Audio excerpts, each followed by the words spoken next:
19 y me voy a detener luego en el 24. Vamos a hacer ahí una pausa. Se los digo a los de arriba para que nos podamos detener luego en el 24, explicar algo. Espero no liarlos, al menos sé que no es una clase de instituto bíblico, pero poder poner un poco en contexto en una disputa que hubo en esa cena y luego continuar leyendo del verso 25 al 29 y ya luego poder entrar en el tema y poder continuar con esta metamorfosis, esta transformación, ya prácticamente llegando al final del año. Volver también hoy en un ratito a Romanos 12. ¿Cuántos se acuerdan todavía de Romanos 12, el mes de enero, febrero, marzo? ¿Se acuerdan? Recitábamos los versos de memoria y demás. Bueno, luego quiero volver un poquitito ahí a algún versículo clave para poder cerrar con una pregunta y un desafío. Dice así, una vez que Jesús está con sus discípulos, la última cena, Él viene diciendo: cuánto he deseado comer esta Pascua con ustedes, no lo volveremos a hacer hasta el reino, hasta el momento de su resurrección. Y dice el verso 19, muy conocido, que tomó el pan y dio gracias y lo partió y les dio diciendo: esto es mi cuerpo, que por vosotros es dado, haced esto en memoria de mí. Versículo 20, de igual manera, después que hubo cenado, tomó la copa diciendo: esta copa es el nuevo pacto en mi sangre que por vosotros se derrama. Mas he aquí la mano del que me entrega está conmigo en la mesa. Ahí estaba Judas mojando del mismo plato como lo hacían todos. Verso 22, a la verdad, el Hijo del Hombre es la cristología de Lucas. Saben que cada evangelista tiene una cristología. Mateo presenta a Jesús como el Mesías, Marcos como el siervo, Lucas es el Hijo del Hombre y Juan es el Hijo de Dios. Y es importante a la hora de estudiar el Evangelio de Lucas tener un poco una idea de qué representa este título del Hijo del Hombre. A veces nosotros lo limitamos solamente a que, bueno, Jesús fue un hombre. No, el Hijo del Hombre era un concepto que el judío, sobre todo en ese primer siglo, había una esperanza que generaba cada vez que se pronunciaba este título. Y dice: a la verdad el Hijo del Hombre va según lo que está determinado, pero hay de aquel por quien es entregado. Entonces, aquí me quiero detener. Ellos comenzaron a discutir entre sí. Después de escuchar lo del Hijo del Hombre, tiene relación. Comenzaron a discutir entre sí quién de ellos sería el que había de ser esto. O sea, quién es el que va a entregar al Hijo del Hombre. Pero también hubo otra disputa. O sea, no solamente quién es el que va a hacer eso, sino otra disputa que estaba ahí, ya Jesús preparando lo que era la cena. Claro, la disputa tenía que ver sobre quién de ellos sería el mayor. ¿Quién de ellos sería el mayor? Una disputa que no era nueva, la podemos ver a lo largo de todos los evangelios. Y hay comentarios que dicen que esta última disputa fue más fuerte que las anteriores, porque ya el tiempo estaba cerca. Y para eso, para poder entender la disputa sobre quién sería el mayor dónde, quién sería el mayor en qué, el mayor en qué sentido. Bueno, hay que tener una idea, y no quiero liarlo solamente en 2 minutos, poder dejarte esto, de lo que era la cosmovisión apocalíptica del Hijo del Hombre que el libro de Daniel presenta en el capítulo 7. Tendríamos que leerlo ahora, no tenemos tiempo. Si estuviéramos en una clase a lo mejor iría algún texto clave de Daniel capítulo 7. Pero había una idea, una cosmovisión apocalíptica del Hijo del Hombre, que un juez cósmico vendría a destruir la tierra, a crear una tierra nueva, y ese Hijo de Hombre y sus representantes, aquellos que se habían identificado con él, reinarían en ese reino. Y las naciones vendrían de todos los lugares a servirlos a ellos.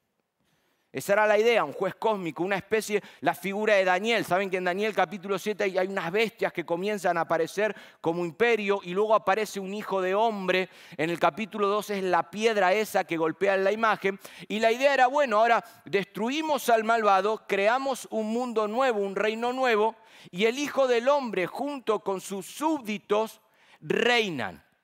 Y las otras naciones vienen a servir. Entonces Jesús viene anunciando de que Él es el Hijo del Hombre y que los más cercanos a él, sus discípulos, también tendrían parte en ese reino y juzgarían a las otras naciones. Ahora el debate que se presenta en la última cena, cuando Jesús vuelve a recordar y a tener presente el Hijo del Hombre, el debate es lógico. Bueno, pero en ese reino que va a venir, ¿quién va a ser el mayor? Anteriormente había dos hermanos que mandaron a la madre a preguntarle. Bueno, pero en ese reino que va a venir, que tiene que venir, ¿quién se va a sentar a la derecha y quién se va a sentar a la izquierda? ¿Se acuerdan de los hijos de Zebedeo? Y los discípulos comenzaron a pelear, pero ¿cómo estos dos hacen? ¿Por qué? Porque al final todos tenían esa ambición. El debate era lógico, pero también el debate era tóxico, era una motivación totalmente desenfocada que podía llevarlos no solo a la autodestrucción de ellos, sino también a echar a perder todo lo que se había programado. Es decir, ¿cuántas veces tenemos un entendimiento correcto de algo? Sí hay un reino que va a venir, hay algo que en la profecía de Daniel o el capítulo 7, la visión de Daniel nos muestra. El concepto lo tenemos correcto, pero ¿cuántas veces una motivación incorrecta nos lleva a echar a perder todo eso que está programado? Entonces el otro día se nos hablaba de servir de otra manera. Bueno, pero ¿cuál es tu motivación a la hora de poder llevar a cabo esa tarea? Entonces está Jesús escuchando la discusión, y termino de leer el texto, y en el capítulo 22, ya en el versículo 25, dice, pero él les dijo, ya está, pero ¿qué más? La derecha, la izquierda, el mayor, el menor y esto y lo otro. Bueno, pero ahora yo les digo, los reyes de las naciones se enseñorean de ellas, y los que sobre ellas tienen autoridad son llamados bienhechores, hombres grandes. Mas no así vosotros, sino el mayor entre vosotros como el más joven, y el que dirige, el líder, como el que sirve. Porque ¿cuál es el mayor? ¿El que se sienta a la mesa o el que sirve? ¿No es el que se sienta a la mesa? Mas yo, el Hijo del Hombre, estoy en vosotros como el que sirve. Pero vosotros sois los que habéis permanecido conmigo en mis pruebas. Yo pues os asigno un reino, como mi Padre me lo asignó a mí, para que comáis y bebáis a mi mesa en mi reino, y os sentéis en tronos juzgando a las 12 tribus de Israel. Noten cómo Jesús sigue con esa idea del reino. Jesús es consciente de que hay un reino que viene. En el Evangelio de Mateo dice que Él no sabe cuándo. Eso es algo que solamente al Padre le corresponde. Ni los ángeles del cielo saben el día y la hora. Pero mientras ese reino viene, Jesús le da la vuelta a la visión de Daniel capítulo 7. No es esperar que un reino venga a destruir algo y crear algo nuevo, sino que mientras ese reino viene, el día y la hora no lo sabemos, ustedes como mis discípulos, como los súbditos de ese rey, mientras tanto, ¿qué tenemos que ir haciendo nosotros? Sanando esta tierra, creando una sociedad alternativa. Al final el reino de Dios tiene que ver con eso. Ellos tenían la idea, bueno, esto será destruido y será algo el día de mañana, habrá un nuevo mundo, una nueva creación, y Jesús le da la vuelta. No, esa nueva creación comienza con nosotros. Y por eso el Hijo del Hombre no viene a destruir, el Hijo del Hombre no vino a reinar, el Hijo del Hombre vino a servir y a dar su vida en rescate por muchos. Y esto fue algo que les da la vuelta a ellos también. Porque ahora entienden que no deben esperar que las naciones vengan ahora a servirlos a ellos como esperaban. Bueno, a ver quién se sienta a la derecha, a la izquierda, quién reina, quién juzga. No, ahora son ustedes los que tienen que entender mi labor como el Hijo del Hombre y comenzar a servir a los demás. Y me encanta Jesús porque toma una visión apocalíptica y le da la vuelta y les hace y les muestra cuál es la motivación que ellos tienen que tener O sea, no es un hecho ahora de esperar que el reino venga, sino es el hecho de comenzar nosotros a edificar un reino como luz, como sal, mediante el servicio desde abajo. Y mi pregunta en esta mañana es, ¿cómo puedo yo desarrollar una motivación sana y sincera en el reino de Dios que estamos edificando? O sea, ¿cómo puedo yo porque sí, porque la idea, entiendo el debate en cierto punto, pero al final la motivación es como esa fuerza que te empuja a hacer algo. Pero o sea, ¿de dónde sale esa fuerza? ¿De dónde nace? Porque si nace de una motivación incorrecta o de un entendimiento incorrecto, creo que la pelea, la discusión sigue siendo muy actual a día de hoy. O sea, ¿qué es lo que te trajo esta mañana aquí? O sea, ¿qué es lo que te motivó a venir? Cuando uno era adolescente, o tal vez tu padre, ¿no?, que te sacaba de la cama y a la iglesia. Y esa era tu motivación, y a lo mejor la motivación era un castigo, ¿no? Si no venís, yo cada vez que terminaba la reunión, la primera pregunta que le hacía a mi papá es ¿cómo me porté? ¿Cómo me porté? ¿Me porté bien? ¿Me porté mal? Porque yo llegaba ahí y me ponía a dibujar, más que yo vengo de una iglesia hiper tradicional, y eso era, para mí, el momento más amargo de la semana era ese culto, era el sábado a la noche. Eso era, y la primera pregunta era eso, bueno, ¿y qué te motivaba? Y no, es que el castigo era. Y uno tenía que estar ahí. Pero a lo mejor no es el castigo, no sé, a lo mejor lo que te motiva a venir es la religión, algo que acostumbras, o la devoción a Dios. Pero ¿qué es lo que...?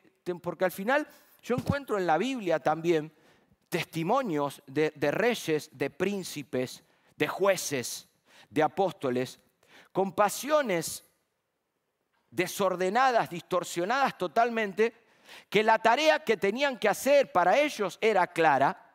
Podemos hablar de Sansón, su tarea era clara, Salomón, su tarea era clara, los hijos de Zebedeo, hay un Diótrefes ahí en una carta de Juan, un personaje también, y tal vez uno puede decir, sí, lo que tenían que hacer era claro, pero si su motivación no era sana, si su motivación era tóxica, al final no solamente es algo que se iba a manifestar en ellos, sino que tarde o temprano, esto es como la levadura que va leudando y se va manifestando en otros.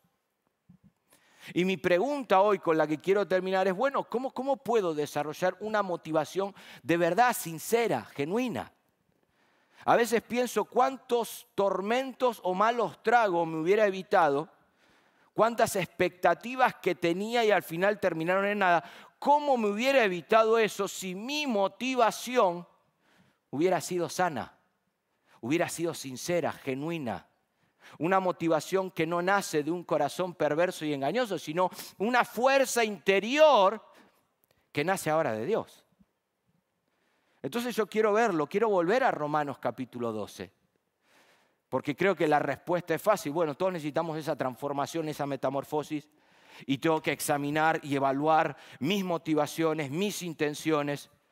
No sé qué es lo que te trajo esta mañana, por qué vas mañana al trabajo, no sé la tarea que tenés pendiente hacer. Bueno, pero quiero volver a Romanos capítulo 2 y solamente dejarte dos principios. Podríamos ver más, pero dos principios que el apóstol Pablo nos deja en ese famoso capítulo 12 que venimos estudiando, para que al salir de hoy tal vez pueda decir, bueno, tal vez mi motivación no es perfecta, porque estamos en esa transformación, en ese cambio, pero sí al menos puede ser sincera. Y que a partir de hoy, cada vez que me toque emprender algo, cada vez que sea parte de ese reino que estamos edificando, de esa sociedad alternativa de la que somos parte, ese mundo del revés, bueno, ¿cómo puedo ahora examinar mi vida, detectar si hay algo que no es correcto, pero al mismo tiempo que esa fuerza que me impulse a hacerlo pueda ser sincera? Y el primer principio que quiero dejarte quiero leer el versículo 11 de Romanos 12. No me acuerdo a quién le tocó este texto cuando estuvimos dando todo este capítulo. Pero aquí Pablo, Romanos capítulo 12, verso 11, si lo podemos proyectar, me habla de dos actitudes, dos cualidades en el servicio. Y cuando hablamos del servicio al Señor, tenés que entenderlo el servicio al prójimo, porque al final Dios se revela en los más pequeños. A veces como que se nos va la idea, bueno, el servicio a Dios y pensamos en cosas de otro mundo. No. Cuando hablamos del servicio al Señor, hablamos de cómo estoy yo ahora, siendo parte de Mateo 25. Cuando tuve hambre me diste de comer, cuando tuve sed me diste de beber. Todo eso que nosotros tenemos de cara al prójimo, Dios se revela en el rostro de los más pequeños. Y dice el apóstol Pablo, en lo que requiere diligencia, primera actitud, no perezoso, ferviente en espíritu, segunda actitud, sirviendo al Señor. Primer principio que quiero dejarte, todo servicio, toda tarea, en cualquier ámbito de la vida, no lo limites solamente a un micrófono, una Biblia o una iglesia, no, en cualquier ámbito de la vida, toda tarea requiere diligencia. ¿Saben lo que es diligencia? Prontitud, es decir, sé que tengo que hacer algo y lo hago. A veces no necesitas una confirmación o un texto bíblico. ¿Vieron la gente que le pedís algo y te gusta? Bueno, pero dame el texto bíblico. Y vos le decís, no es texto bíblico, hay otro don que Dios te dio que es sentido común, tenés que hacerlo. Y no le des más vueltas. O sea, no necesitas una confirmación para ir a ayudar en la dana, o no necesitas un texto bíblico para ir a visitar a un hermano al hospital. Al final es el mismo sentido común que te hace entender, mirá, en toda tarea que tenés que hacer, ¿no? Vieron que hay gente, hermanos, que a veces tienen 3 velocidades, que los ves, y la primera velocidad es lento, la segunda es más lento y la tercera es parado. Y vos, yo creo que cuando vienen a dar sangre ahí afuera, en lugar de sangre les sale horchata, decimos. Porque vos decís, o sea, amigo, pero ¿sabés qué tenés que hacerlo? Sé diligente, prontitud. Toda tarea, todo servicio requiere prontitud. Es decir, la pregunta sería, ¿qué es lo que sabés que hoy tendrías que estar haciendo y no estás haciendo? La pregunta es, ¿qué estás esperando? Porque todo lo que no se mueve, muere. Todo lo que no se usa, se oxida. Y hay un universo que gira a nuestro alrededor.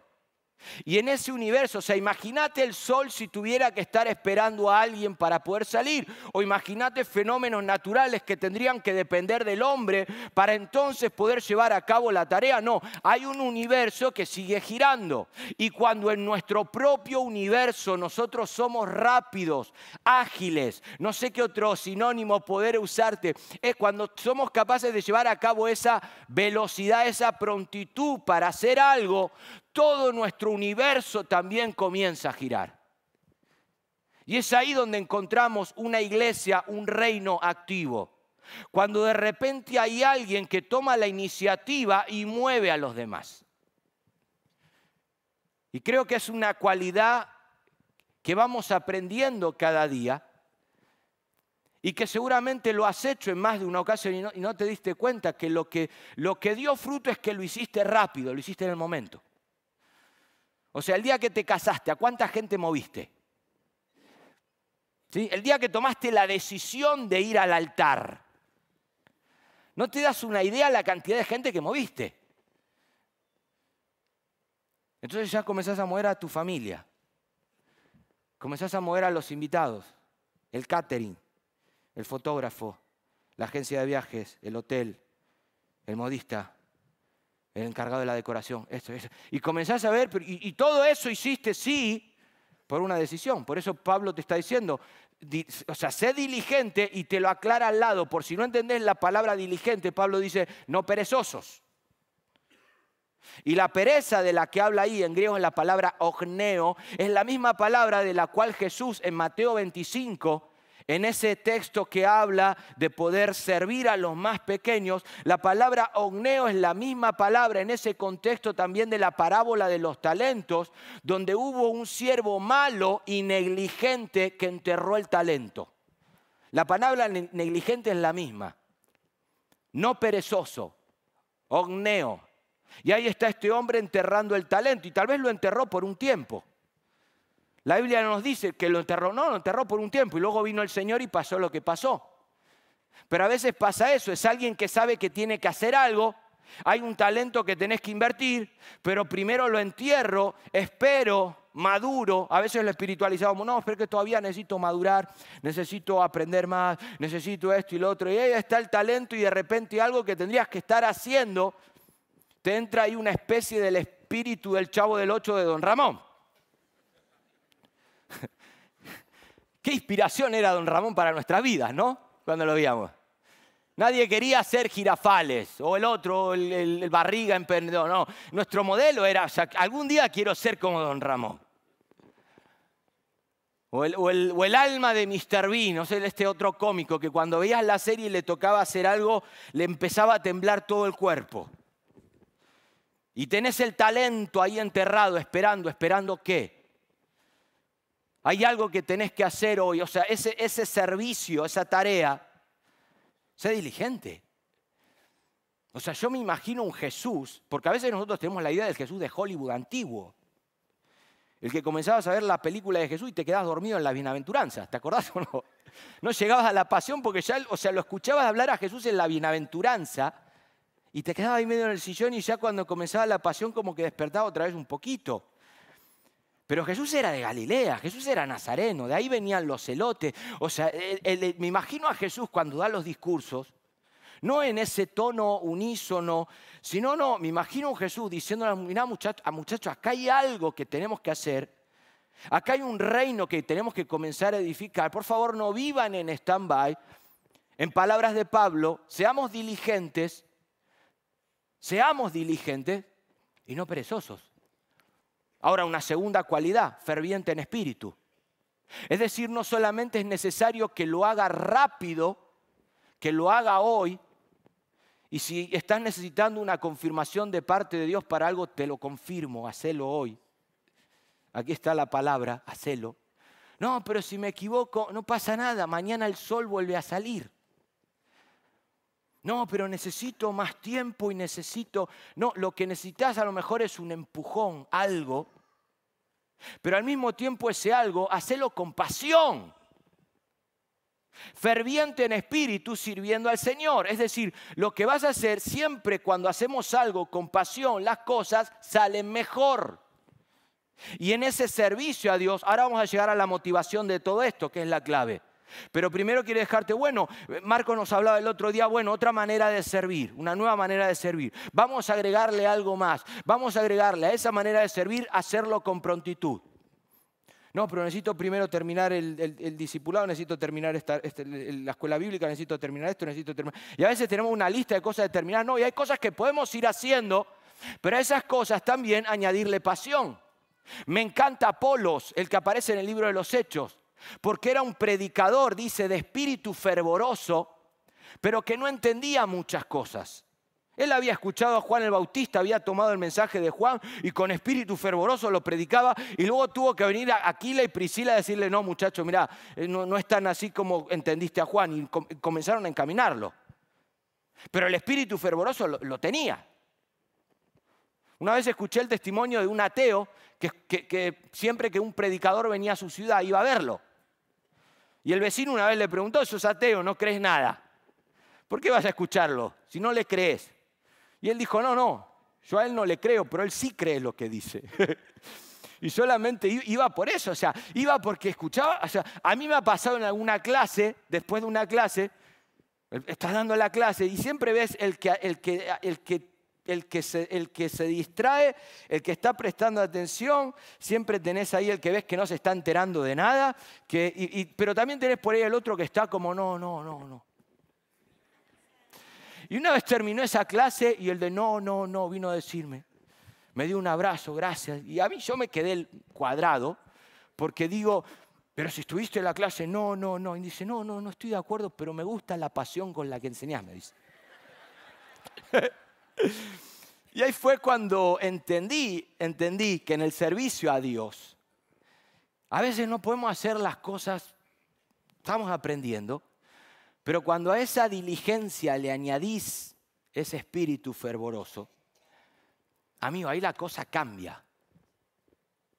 Hasta podés cantar muy mal, pero si cantás con pasión. Y por eso Dios nos da dones y capacidades, para que podamos amar aquello que hacemos.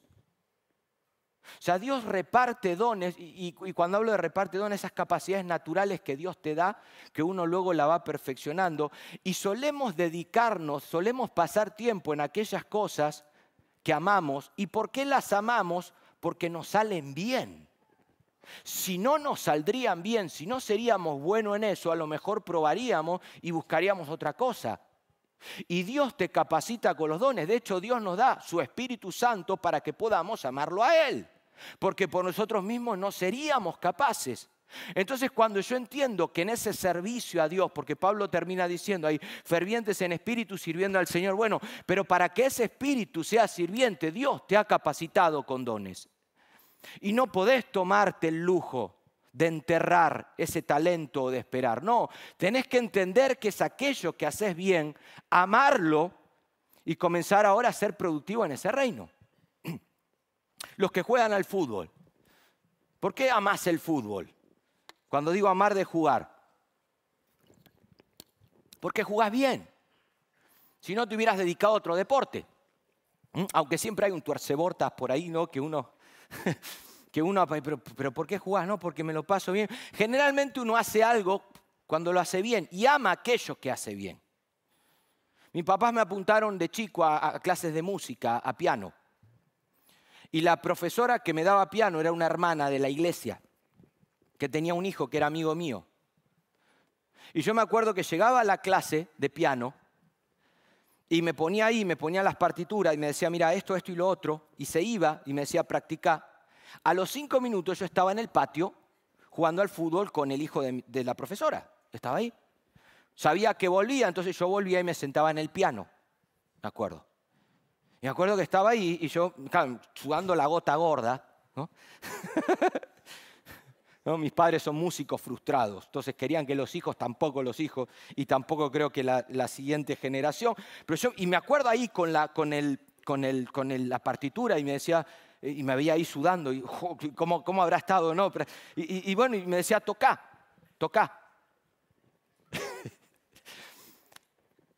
Y el feliz cumpleaños, ¿no? Ese que tocamos con un dedo. Y no. La partitura, y al final entendí con el tiempo que muchas veces en la iglesia pasa eso. Uno ama a Dios y va buscando servir a Dios en diferentes lugares. Y tal vez lo que siempre más nos llama la atención es tal vez lo que más se ve o aquello, no sé, en aquel tiempo estaba de moda este músico y demás. Como que bueno, a lo mejor era eso. Hasta que uno encuentra su lugar, encuentra ese don y entonces esa capacidad que ha recibido de Dios la pone al servicio del reino de Dios, pero al final uno ama aquello que hace.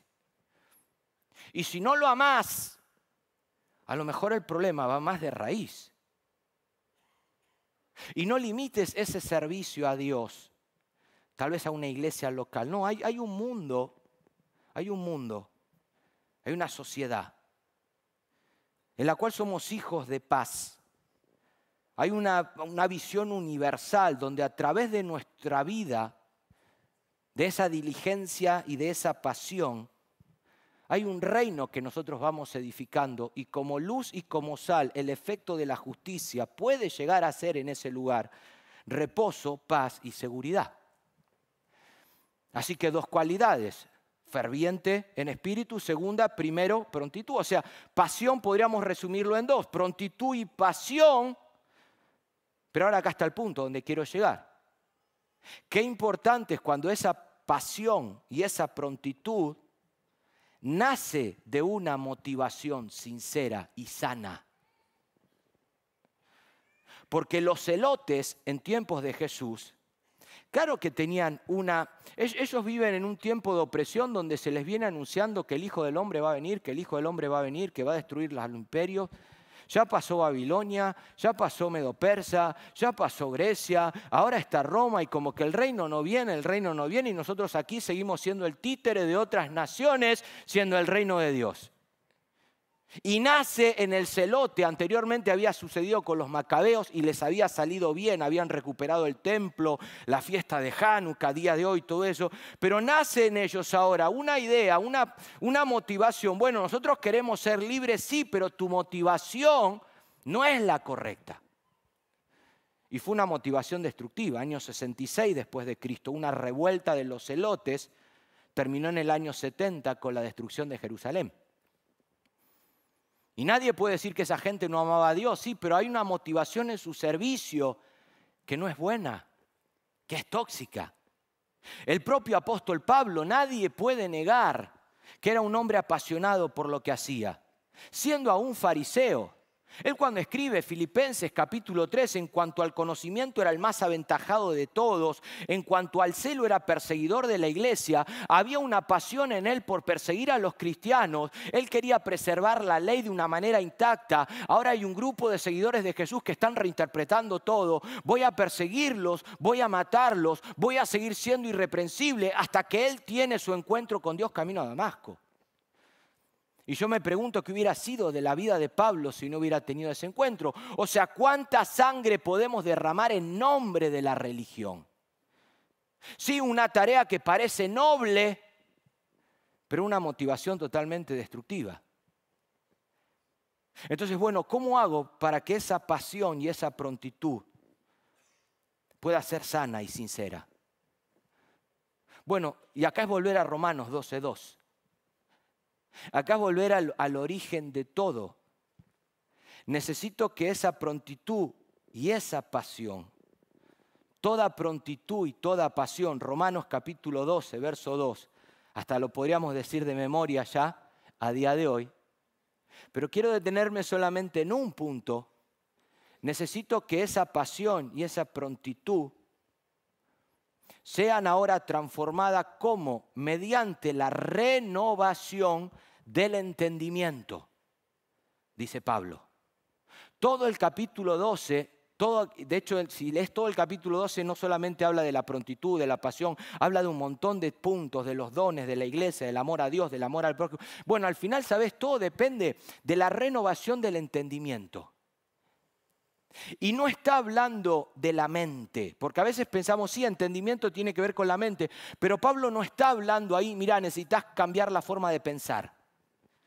Yo durante mucho tiempo lo entendía Romanos 12 de esta manera: si cambio mi manera de pensar, cambia mi manera de vivir. Como dice Proverbio 23:7, tal es el pensamiento, así es el hombre. Entonces durante mucho tiempo yo entendí este texto así: bueno, si cambia mi manera de pensar, y Pablo me dice, no hace falta que cambies tu manera de pensar. No hace falta que cambies los pensamientos. Los pensamientos los podés seguir teniendo ahí. El problema no radica en el pensamiento, sino en cómo entendés ese pensamiento. Lo que necesita ser renovado no es el pensamiento, que es un concepto, una idea. Lo que necesita ser transformado, renovado, es tu entendimiento, es la manera en que concebís y juzgás ese pensamiento. O sea, por mi mente pueden seguir pasando los mismos pensamientos y puedo seguir teniendo en la vida de Pablo esa idea de preservar un judaísmo intacto, en la idea de los celotes de algún día ser libre. Los pensamientos van a seguir viniendo, pero el punto está en cómo yo ahora entiendo, cómo juzgo, cómo valoro ese tipo de pensamiento. Y ahí está el entendimiento. Por eso Jesús en ningún momento le dijo a sus discípulos, ustedes no van a reinar, ustedes nos van a juzgar. No, el pensamiento seguía así. Lo que hace Jesús es cambiar su entendimiento. En otras palabras, ustedes van a gobernar a las tribus de Israel, leímos en el capítulo 22, versículo 30, pero el problema no está en el concepto, el problema está en cómo ellos entienden esa palabra de Jesús. O sea, ¿cómo entiendo yo ahora ese reino? Si mi entendimiento es sentarme a la derecha y a la izquierda, entonces problema. Sigan pensando en reinar. Sigan pensando en juzgar a las tribus de Israel. Pero cuidado cómo lo entienden. Familia, los hijos de Zebedeo eran gente normal, eran pescadores. Hasta que de repente se les subió la idea del reino. O sea, conocí gente que era normal, y de repente se le delegó una tarea y cambió de la noche a la mañana. Hasta camina diferente hoy. Y vos lo mirás y decís, pero ¿qué te pasó, campeón? Me gusta en Chosen cuando a Simón le ponen Roca. El cachondeo que hay con los otros, ¿no? Ahora viene Roca, ¿no? Ahí viene Roca. Y cuidado con Roca. Y uno dice, claro, Porque al final, Pablo viene diciendo en Romanos 12:2, no os conforméis a este siglo, a este sistema, a esta época, a este eón en el griego, porque al final si te haces a la forma de este eón, ese pensamiento de reino, al final lo vas a llevar a la forma, a la estructura de este sistema.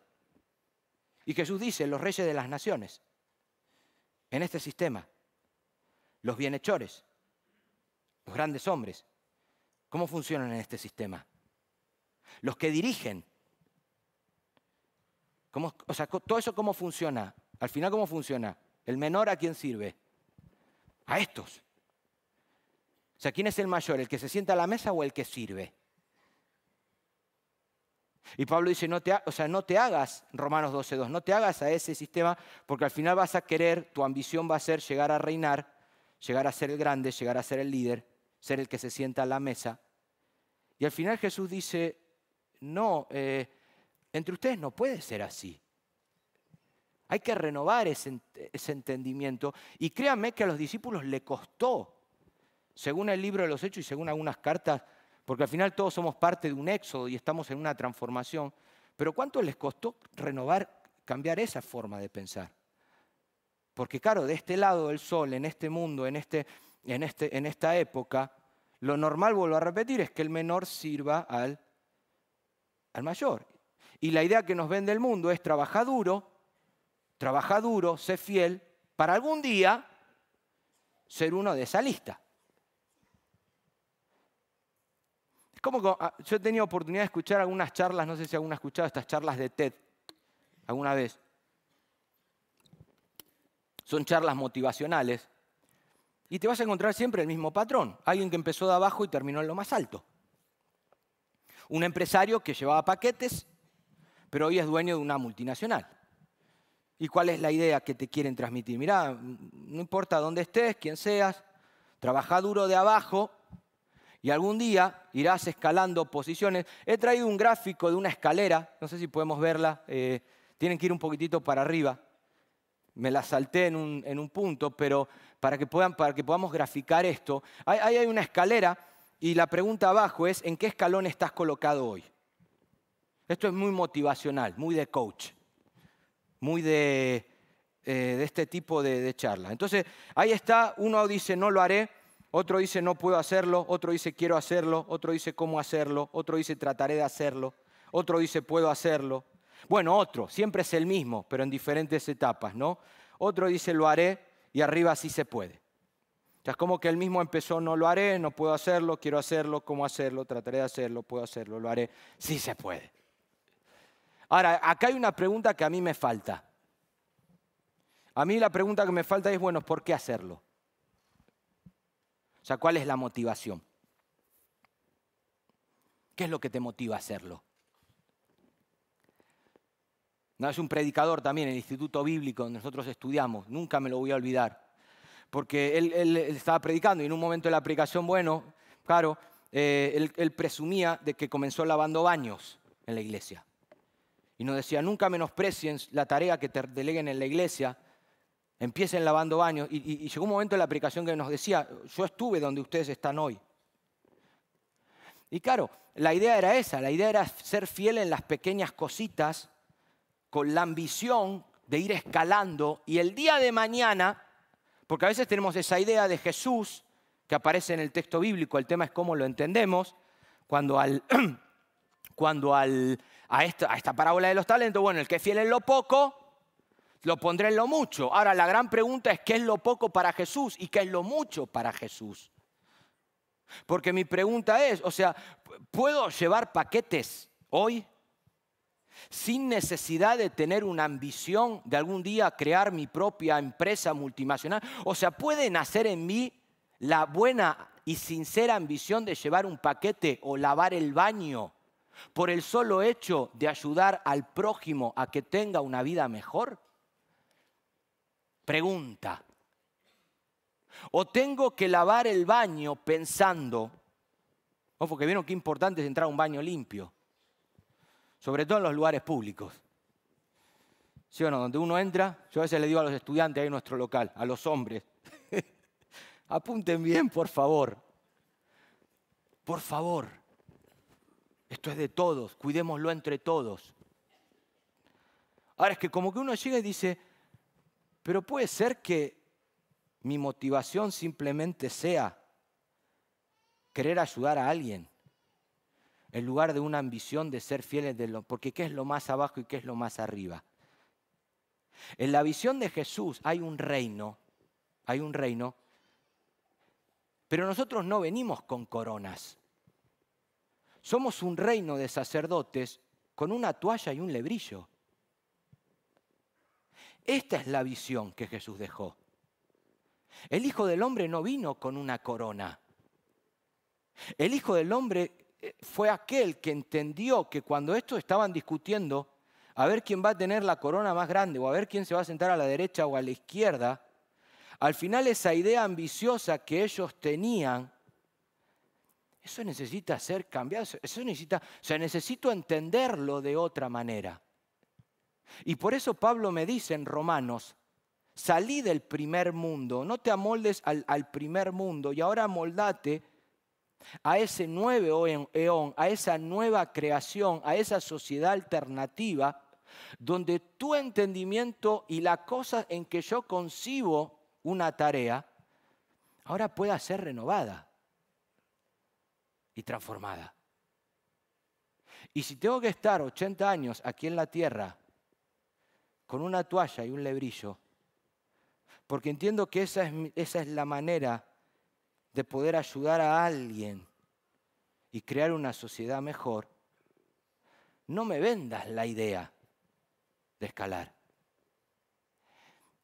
Y creo que es lo que Jesús nos está dejando cuando toma el pan y el vino.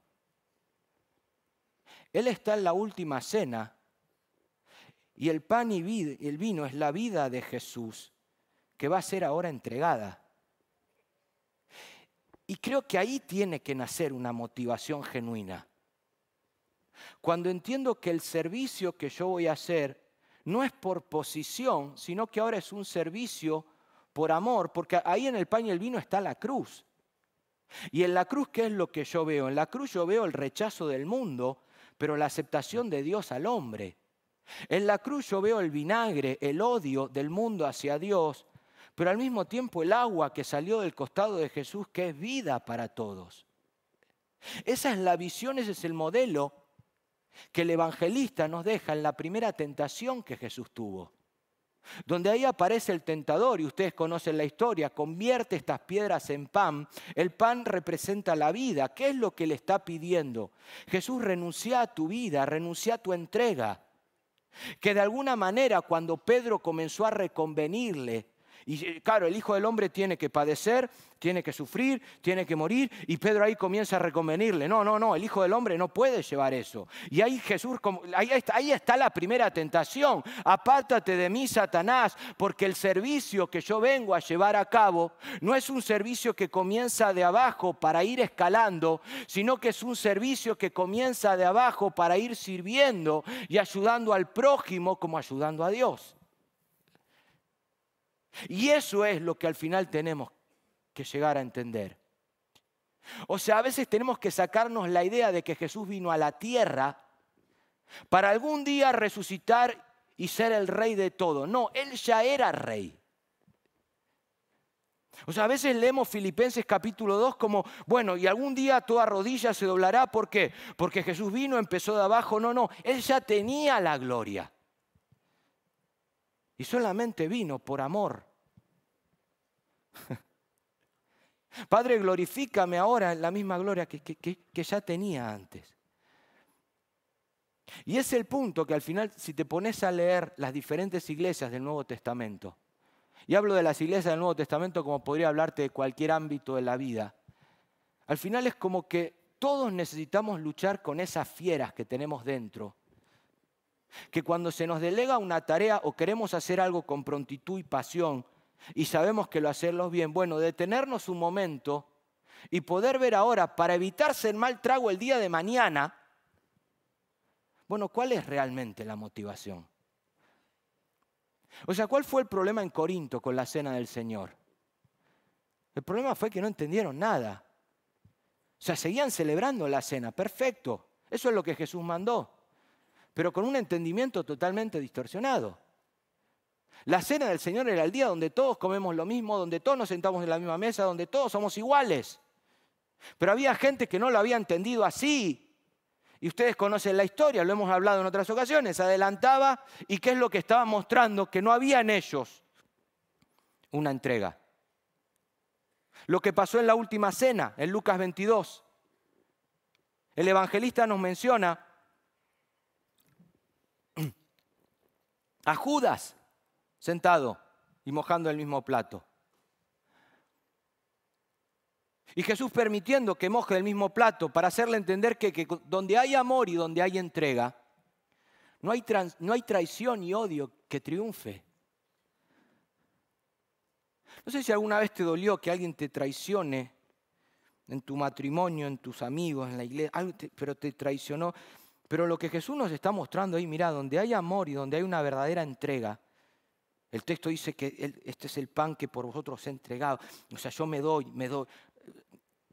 No hay rencor que pueda prevalecer. Y si Judas lo hubiera entendido de esta manera, a lo mejor después de la traición nunca hubiera terminado como terminó. Porque hubiera recordado que en aquella última cena, el amor de Dios, una vez más, triunfó. Si los 12 lo hubieran entendido de esta manera, a lo mejor hubieran sido los primeros en ir a buscarlo. Pero claro, todavía estaba la idea de quién se va a sentar a la derecha y quién se va a sentar a la izquierda. Y Jesús se fue y la última pregunta que le hicieron es, ¿pero vas a restaurar el reino ahora? ¿Vendrás después? Y es como que el libro de los Hechos luego nos empieza a mostrar el éxodo que ellos tuvieron que experimentar para poder desarrollar este tipo de motivación. Ahora, para cerrar, la pregunta que hacíamos al principio, ¿cómo puedo desarrollar una motivación sana y sincera para el servicio? Acá está el punto.